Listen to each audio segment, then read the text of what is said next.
pour atteindre 64 cas puis 66 l'année suivante et 76 la dernière année de l'étude. La communauté médicale américaine n'avait pas d'explication, tandis qu'en Europe, en 2002, un appel des médecins environnementaux allemands demandait un moratoire sur les antennes relais car leurs ondes provoquaient des troubles cardiovasculaires. C'était l'appel de Freiburg. Le docteur Samuel Milam, épidémiologiste du département de la santé américain, démontra dans ses travaux que les maladies cardiovasculaires, le diabète et le cancer sont largement, si pas entièrement provoqués par l'électricité. Paradoxalement, les études sur le cholestérol datant du début du XXe siècle ne démontraient pas un risque plus élevé de maladies cardiovasculaires corrélé au taux de cholestérol, contrairement à ce qui est communément admis de nos jours. Une étude sur les animaux du zoo de Philadelphie montre que de 1916 à 1964, le taux de cholestérol chez les mammifères et les oiseaux augmenta d'un facteur 10 à 20. Alors que leur régime alimentaire était resté strictement le même. Le paramètre qui avait drastiquement changé était bien l'augmentation des radiofréquences. En Union soviétique, dès les années 1950, il fut aussi observé que les radiofréquences modifiaient les électrocardiogrammes des personnes exposées, par la modification de l'efficacité des mitochondries. Les diagrammes des statistiques du nombre de morts par maladie cardiaque en fonction du degré d'électrification des États américains en 1931 et 1940 sont en outre également très explicites, ne laissant aucun doute quant à la toxicité des champs électromagnétiques sur la cœur, innocentant le cholestérol et l'alimentation jugée trop riche en graisse. La transformation du diabète. Thomas Edison, impliqué dans les découvertes liées à la technologie électrique et donc baignait dans les champs électromagnétiques plus que le reste de ses concitoyens de l'époque, fut diagnostiqué d'une maladie fort rare en 1882, le diabète. Un autre chercheur, Graham Bell, actif dans le domaine de la télégraphie et inventeur du téléphone, était connu pour ses plaintes incessantes concernant ses symptômes de neurasthénie, appelés aujourd'hui EHS. En 1915, il fut diagnostiqué de diabète également.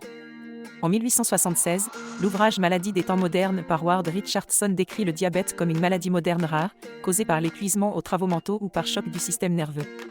Naturellement, l'apport excessif en sucre toxique et addictif dans notre alimentation moderne a la part belle pour expliquer qu'aujourd'hui, le diabète, incluant le prédiabète, touche plus de la moitié des Américains. Mais l'explication est simpliste. Even Jocelyn a montré qu'entre 1900 et 1917, l'apport en sucre avait augmenté de 17% alors que la mortalité par diabète avait doublé. Plus tard, en 1987, une étude sur les Amérindiens fut menée, démontrant des proportions radicalement différentes de morts par diabète selon les territoires. Variant de 7 pour 1000 dans le nord-ouest à 380 pour 1000 en Arizona. Durant ces années, ni le mode de vie ni le régime alimentaire ne pouvaient justifier un pareil écart. Par contre, un facteur environnemental peut expliquer une telle différence. En effet, l'électrification des réserves d'Indiens fut également menée et celles du nord-ouest n'ont été électrifiées que bien plus tardivement. Par contre, la réserve de l'Arizona est située aux abords immédiats de Phoenix. Par ailleurs, cette communauté indienne avait sa propre installation électrique et son entreprise de télécommunications. Un autre exemple étant la population brésilienne, gros producteur de sucre depuis des siècles qui ne connaissait pas le diabète en 1870 alors qu'il apparaissait déjà comme maladie de civilisation en Amérique du Nord. Aujourd'hui encore, les Brésiliens consomment 70 kg de sucre raffiné par an et par personne, plus que les Nord-Américains, et malgré cela, ils ont passé 2,5 fois moins de cas de diabète qu'aux USA. Au Bhoutan, le diabète était pratiquement inexistant jusqu'en 2002, après que l'électrification du pays ait commencé. En 2004, 634 nouveaux cas de diabète furent annoncés, en 2005 à 944, en 2006 à 470, en 2007 540 avec 15 morts. En 2012, on dénombra 91 morts et le diabète était la 8e cause de mortalité dans le pays, malgré que le régime alimentaire n'avait pas changé. Le smog électronique agissant sur les mitochondries, comme nous l'avons vu au chapitre précédent, empêche une bonne utilisation du sucre absorbé, à savoir la combustion du sucre. Celui-ci, ne pouvant pas être converti en énergie mécanique, est stocké sous forme de graisse par l'organisme. Les diagrammes des statistiques du nombre de morts par diabète en fonction du degré d'électrification des États américains en 1931 et 1940 sont en outre également très explicites, ne laissant aucun doute quant à l'implication des champs électromagnétiques. Sur l'apparition du diabète à grande échelle, innocentant la consommation de sucre, dans une certaine mesure.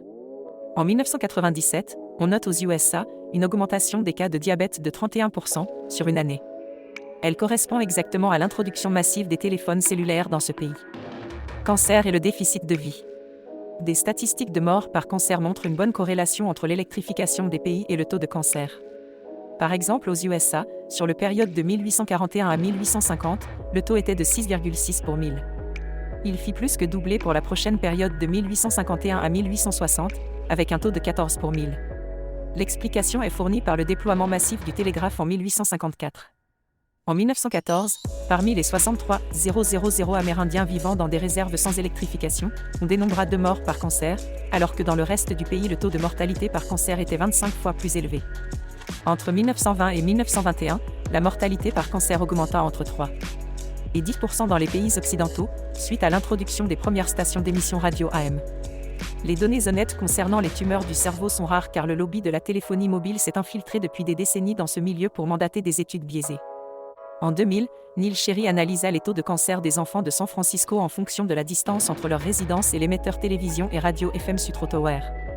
Les enfants vivant sur des collines ou sur des crêtes furent plus touchés. Ceux qui vivaient à moins de 1 km de l'antenne eurent des occurrences 9 fois supérieures de leucémie, 15 fois plus pour le lymphome, 31 fois pour le cancer du cerveau. Dans l'ensemble, un taux 18 fois supérieur à ceux qui vivaient en dehors de ce rayon de 1 km. Ceci n'étant qu'un survol comprenant des extraits, référez-vous au document complet de 16 pages pour les détails. Abeilles, oiseaux, arbres et humains. Une expérience sur les têtards de crapauds élevés dans 2 bassins distincts, à 140 mètres d'une antenne relais, l'un sans blindage électromagnétique et l'autre avec, montra un taux de mortalité de, respectivement 90% et 4%.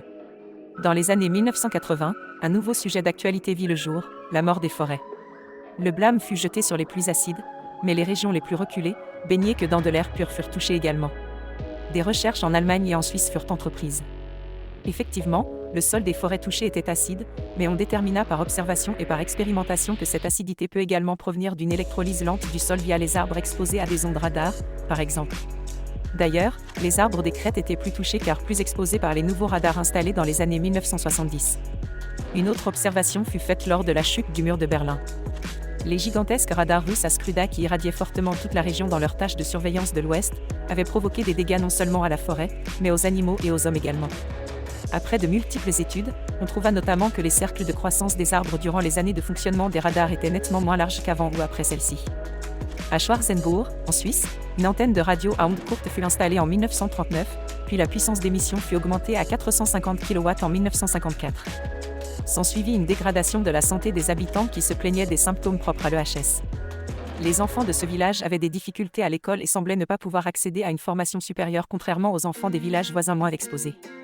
Enfin, en 1992 une étude fut menée, confirmant que les paramètres des analyses physiologiques des hommes et des animaux du lieu étaient anormales, ceci dans un rayon de 900 mètres autour de l'antenne.